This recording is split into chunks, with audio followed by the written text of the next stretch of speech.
Welcome to IT Pro TV. I'm your host, Don. Coming at you live from San Francisco, California. You're watching IT Pro TV. Hello again, and thank you for choosing IT Pro TV, helping you learn wherever you go.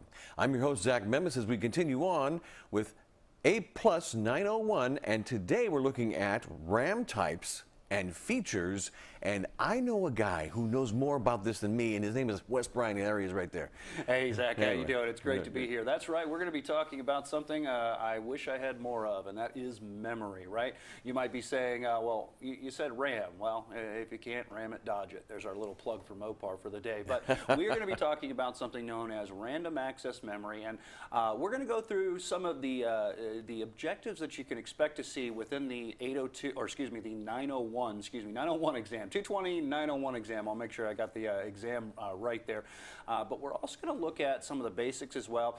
Maybe not some of the things that are specifically called out by the objectives, but we really want you to understand this concept that we have of memory. So while the objectives are specifically focused on random access memory, we're going to talk about a few different types of memory. So just as an A+ technician, you'll be a little bit more aware of what you can expect to see inside of the industry, because when it comes to memory, there are all different kinds, shapes, and sizes, and it's going to be important to be able to distinguish them should you have to service a machine, should you have to replace memory. So let's go ahead and we will dive right into that. Wes, what is volatile versus non-volatile? What is that? That's a great question. When it comes to non-volatile, we have two volatile and non-volatile memory. Got a little diagram here, and very kind of simplistic. All right. When we talk about random access memory is a type of volatile memory. All right, and volatile memory means that it needs an electrical current to keep the data that's stored in it refreshed. And what I mean by that is any of the data that the CPU is feeding into that memory is going to dissipate. It's going to disappear. So think about it as like an imprint, and then it starts to fade away. And then we hit it with a little bit of electricity across the motherboard, and it refreshes that memory, and then it starts to fade away. Now, the next type is non-volatile. And non-volatile memory is a type of memory that doesn't require an electrical refresh, if you will, or an electrical current to maintain the data that's stored in it. Now, why might we use one over the other? Why is system memory today RAM versus ROM, right? Well, it comes down to the sheer expense. Non-volatile memory is more expensive, especially more expensive in larger quantities. And given today's RAM necessities or system memory necessities, it would be a little bit for as far as cost, right? It would be infeasible to have larger quantities of memory like this for our average everyday computing. So when it comes down to it, the RAM, if you will, the volatile memory is cheaper, if you will. So we can get it in larger quantities, and it doesn't cost as much. Now, when I say that, we have things like our solid-state drives out there. Solid-state drives actually use a non-volatile memory. That's why you can store information just like the old traditional mechanical hard drives on it, turn your computer off, and when you turn your computer back on, well, guess what? That data you can pull right back off of that solid-state drive. You might have seen, too, if you've been paying attention, and if not, if you're new to this, we'll kind of make you aware that solid-state drives, up until recently, within the last 5 or 6 years, have been very, very expensive, right, per gigabyte. And that's due to the fact that they're using non-volatile memory. Again, we're starting to see that price point come down as they find better ways to make it more cost efficient, to make larger capacities. But when you really look at it, those are the two different things. Now, you might notice that here in my diagram, I said RAM, random access memory. The forms of non-volatile memory you'll see is ROM. That's read-only memory is an example of that, right? So keep that in mind for your exam. Can you have RAM and ROM in the same system? You typically do. And let me give you a basics here, and we'll definitely come back to some of the ROMs too towards the end of this episode. Right. Even though it's not called out on the objectives, we really want you to know what's going on here.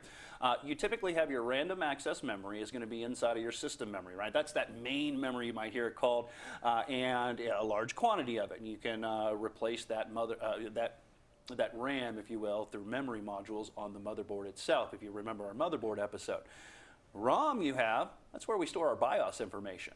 Remember that in our BIOS episode, one of the things we said is that we have our BIOS, right? And that contains the manufacturer's defined settings for basically bringing the hardware online, right?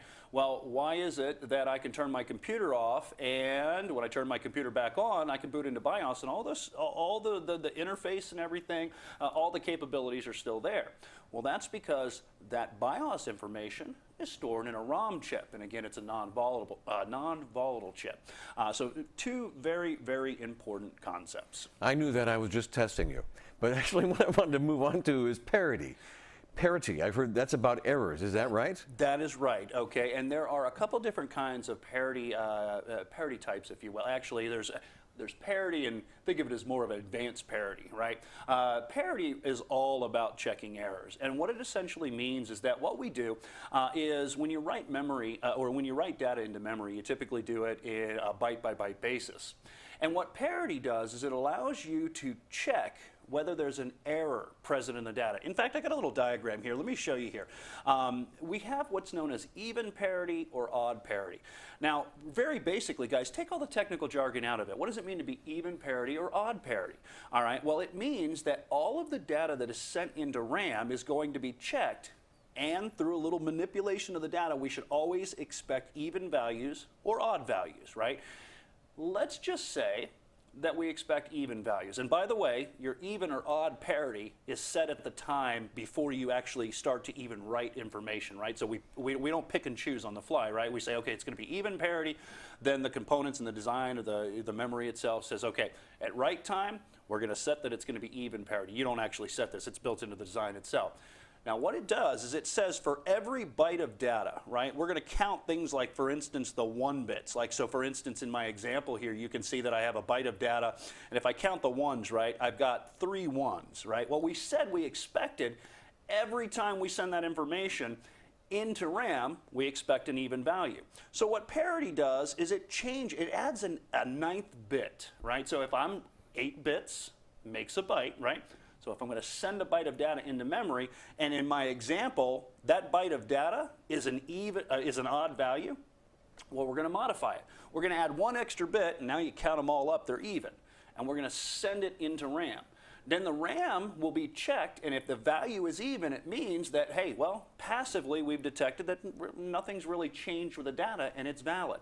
However, if we send that information, again, I've already denoted that it's even parity, we add the parity bit, in this case to make it even, we send it into the RAM, and the memory controller checks it and says, wait, I found an odd value. Well, the controller knows that something's wrong with the information. Now, when I say something's wrong with the information, don't think that this is a hacker doing this. We have a lot of considerations when it comes to RAM, right? You have electromagnetic interference that happens across the board. Anytime you have electromagnetic interference, it can corrupt your data. The more voltage you apply to an interface, the more susceptible you are to electromagnetic interference, right? So that could corrupt the data. Now, there is a problem with parity. Parity is a passive error checking. It can just say, okay, we've detected an error, we're going to throw it away. Now, I do want you to know that when you talk about parity memory by itself, it's really out of date. It's old. We don't really use it anymore because of the fact that it's just passive. But I also want you to know there's 12.5% overhead, because for every byte of data that's your good data that your CPU is going to process, you're adding a single bit, whether it's a 0-bit, binary, 1 or 0, it's going to add a 12.5% overhead to the information that's stored in that area. All right, so keep in mind that that is what your parity is. It's about passively detecting errors. Now, again, this is an older form of memory checking, right? We don't really use this anymore, and what commonly we use today is what's known as ECC memory. Now, I want you to think as ECC memory is like parity. Think of it as an advanced parity. Not only can we detect the errors like parity does, but ECC is the error correcting code. And what it can do, first of all, it's kind of interesting. You find it in servers. It's very expensive. You don't typically find this in your common workstations, maybe high-end workstations like that are doing things like video rendering and stuff. You might find it there because it can be very expensive.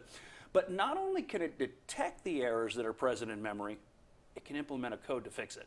So, and that's very good. And why is that good? Well, I want you to think in servers. If you're not aware what a server is, it's just like any other computer. However, it's a computer that has a lot of power, right? It's the difference between the old 84 Ford that I've talked about, the one that I used to own that's got a 4-cylinder, and the Lamborghini or Ferrari or Bugatti, if you will. Servers are found in enterprise environments, and what they do is when that data is stored in memory, it is very, very important. This is mission critical data. We can't afford a corruption in, let's say, an application that's running a database that stores all of the information for things like credit card payments. You don't want some kind of error in credit card payments because you're either going to charge somebody maybe too much or maybe you're not going to get charged at all, right? So we want to make sure that that data stays in an uncorrupt, stable, and reliable manner. And that's what ECC memory is. Now with ECC memory, like I said, it is expensive. The one thing I want you to understand is that non-ECC memory doesn't have the error correcting. That's what you find more commonly, right? Because ECC memory is, for the enterprise level environment, very expensive on the cost side, if you will. And in our home environments, in our normal computing environments, the computer that you're sitting at right now, unless you're sitting at a server, maybe that doesn't apply. But the computer that you're sitting at right now has non-ECC memory. And why is that? Well, I mean, if we're not really worried too much about a little bit of a data corruption in like our home workstations, right? Worse, we reboot the computer, maybe the application crashes or hangs, but we're not really worried about losing that data, unlike your corporations. The other thing to keep in mind is that ECC memory cannot be mixed with non-ECC memory. One of the things that sometimes you can tell is on the little RAM modules, which we'll get into and we'll show you guys. We won't just be all lecture here. We're going to kind of show you some of the hands-on goodies that, it's one of the reasons I love A+, is actually looking at the hardware, is that ECC memory usually has a little extra chip on the memory module itself, the printed circuit board. It's one of the ways a lot of times you can tell what it is. So, Zach, when you talk about parity, keep in mind there are two different kinds of parities, and it gets kind of confusing because really ECC memory is advanced parity. It just means that not only like parity can we detect that error, but rather than doing what parity does and just discards the information, there's actually code that can fix the information, rebuild it, correct those errors. Again, in our server environments, in our enterprise environments where it's so important to have reliable, stable systems, this is where you're going to find it, and it can be very expensive. Wes, can we talk about channels? There's single, dual, triple, is that right? Yes, there are, and that is another thing that kind of gets confusing. All right, if we could take a look at our motherboard here. Now, one of the things that I want you to see is that we've got a motherboard out here, all right? And in our earlier episodes when we were talking about motherboards, we were talking about all different kinds of things like the system bus and the memory controller hub. But one of the things I want you to understand that in today's day and age, right, one of the reasons we use RAM, okay, and I want you to think of your random access memory that we have here as being a temporary workbench for your data, right? The more you have of it, the bigger the workbench, right? So the more RAM I have, the more data we can process at one time. But there are limitations to the RAM, and that's why we say non-volatile. It's a temporary workbench. Now, the reason we use RAM in combination with the CPU is because the CPU is light years faster than anything on the motherboard. Nothing that we have in a computing environment is as fast as a CPU. CPUs today can do upwards of 4 billion calculations in a single second. Oh my gosh. 4 billion calculations, right? So we can't use like traditional storage mechanisms like hard drives because, you know, Einstein said time is relative, right? So to me, watching an eagle fly out of the sky and hit and come down and hit that, get that fish, you know, to me it might have been 30 seconds, but to that eagle it might have been a split second, right? So the problem is, RAM is kind of slow in that aspect, right? So RAM it works in nanoseconds, and the same thing with the CPU. So I want to kind of touch base on that. But when it comes to the channels, even memory itself is kind of lagging when you look at the performance of the CPU. All right, so CPUs today, or excuse me, RAM modules today, these little RAM modules that you see right here, if I don't move that all around, these are 64-bit devices each, all right? And here's a problem. If you have one pipeline, 64 bits at a time, and if we think of these stacking these sequentially on themselves, right? And I got only a single pipeline, it doesn't matter that I have 4 RAM modules and I'm piping data into the CPU from 4 RAM modules. If they're all sitting on a single highway, I'm only going to get 64 bits at a time. It'll just be sequential of 64 bits. I want you to think of that as a single channel. Now, wouldn't it be nice that on the motherboard itself, these little traces, if we can kind of just back out there just a little bit, you'll see that there are all these little traces. Perfect, thank you. All these little traces right here. Imagine being able to have 2 channels, all right, or 2 highways. Now, one highway can service 64 bits to the CPU, and the other highway, the RAM module that's sitting on it, can cycle in 64 bits. And essentially what we have is these lanes side by side, basically pumping in 128-bit width into the CPU. And that's because with multi-core CPUs, each core can process 64 bits of data at a time. And the problem is, if you're on a single channel and you're only doing 64 bits at a time, a lot of times some of those cores just get wasted. They're just sitting there idle. So they found an ingenious way that says, how about we separate the data paths and we'll have 2 64-bit paths, and we can keep those cores really busy and try to take and make the most efficient utilization of the power of the CPU. Let me show you what I mean here, too. We're going to be all over the place today. I got a little diagram out here. And this diagram kind of shows you what I mean here. When we talk about single channel, I want you to understand that a single channel, it wouldn't matter if I had 4 memory modules on a single channel. Each one of these channels is piping in 64 bits. Now, notice that's just 64 bits. Choose it off. 64 bits, it chews it off. But if I do dual channel, right? If we do dual channel, however, now what we have is 64 bits going across this bus, or traces if you will, 64 bits across this bus going in. 128-bit, right? A massive super highway, right?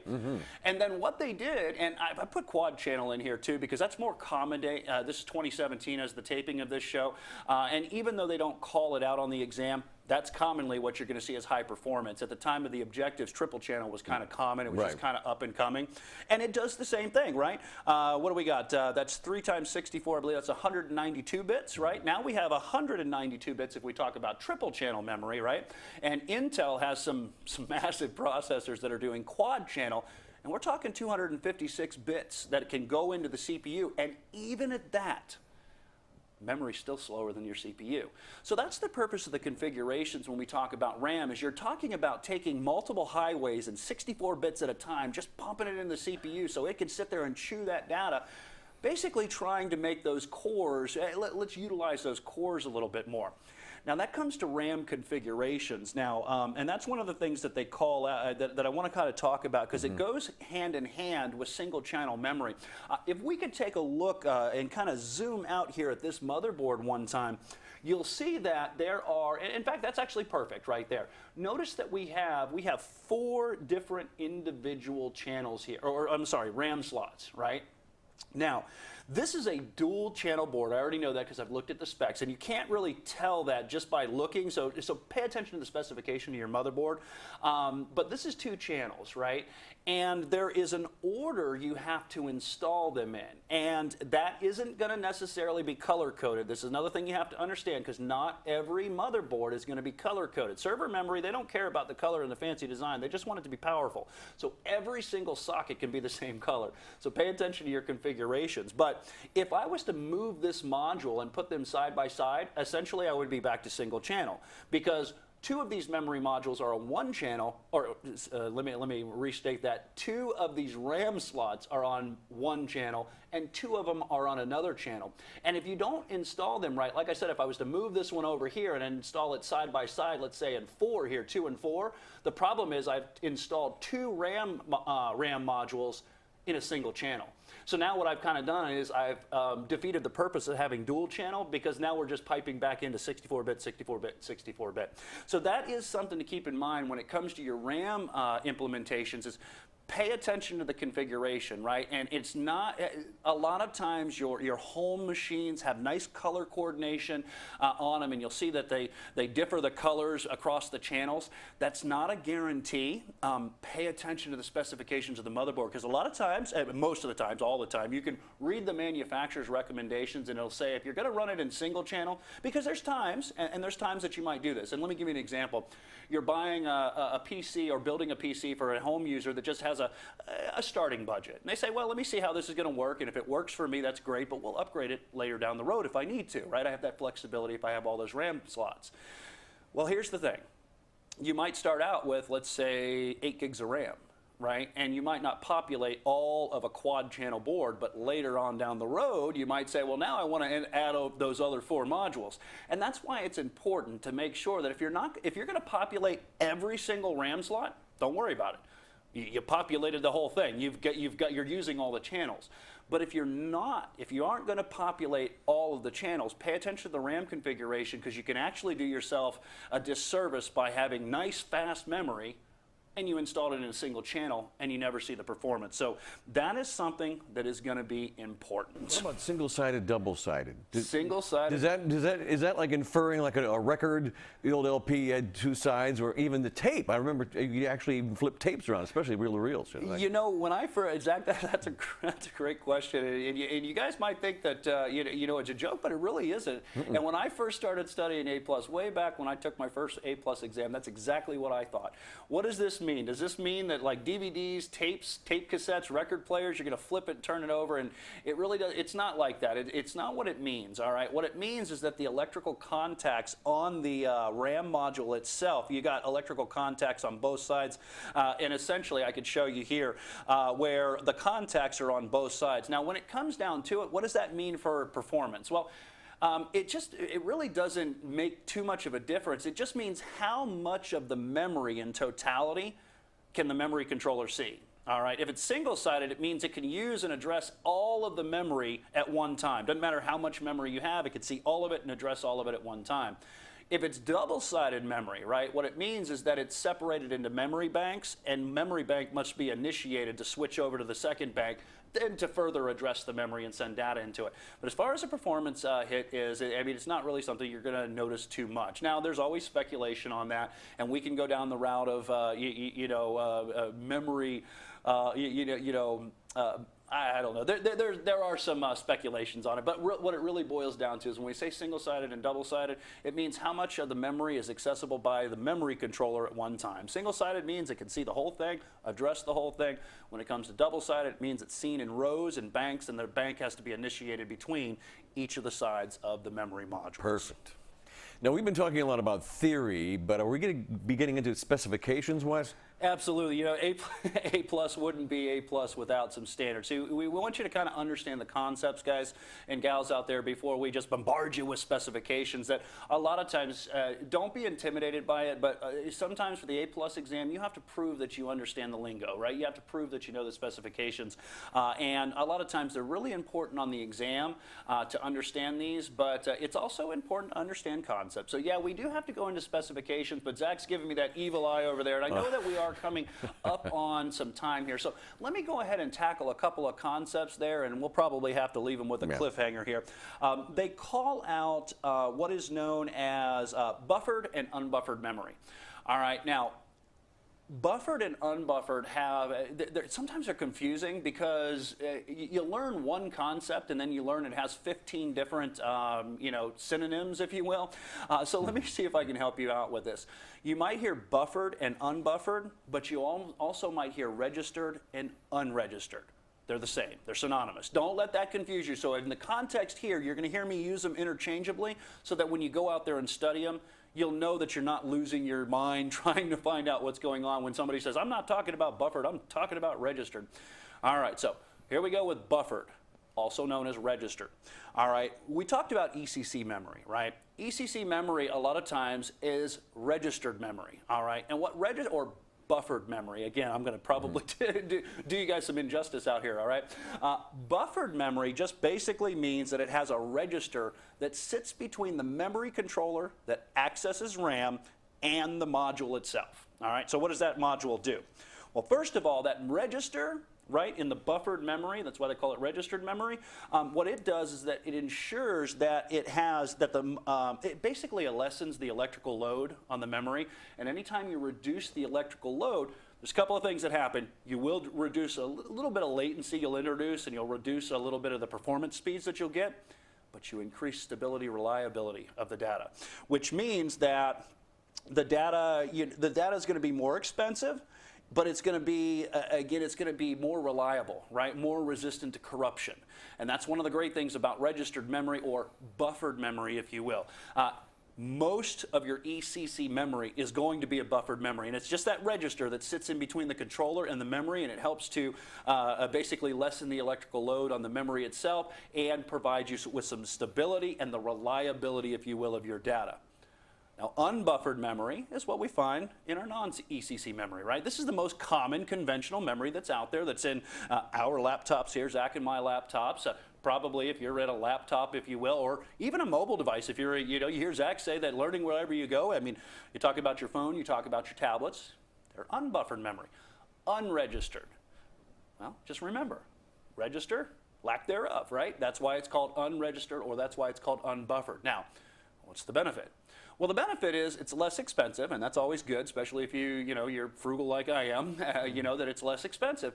But the other thing is it increases the performance too. Remember, when we talk about home stations and workstations, what we mean is we don't need the expensive memory. If you're going to throw some expense at your memory, just get more of it, right? Because I don't worry about the corruption of the information. Now, that doesn't mean that a home environment, we don't care if your data corrupts. I mean, obviously you do to a point, but it's not mission critical like it is in corporations. So, an unbuffered or unregistered memory module has direct memory access. I don't have a middleman to go through, right, if you will, pardon the pun here, but I don't have a middleman to go through, right? The memory controller talks to the register, talks to the memory control, or the memory itself inside a registered or buffered memory. Unbuffered, if you will, or non-registered memory takes that whole thing out, lowers the price, increases the performance, but anytime we talk about not having that register in there, we also talk about you don't have a stable memory, and the memory itself might not be, it isn't as reliable as the buffered memory. So keep those in mind. Those are a couple of concepts that you need to know for the exam. But like I said, Zach's giving me that look, and it does look like we're going to have to leave you with a cliffhanger. But there will be a part 2 of RAM types and features as we continue on with A+ 901. Thank you for watching IT Pro TV. You know a good IT Pro is always learning. I'm Zach Memis. And I'm Wes Bryan. And we'll see you very soon.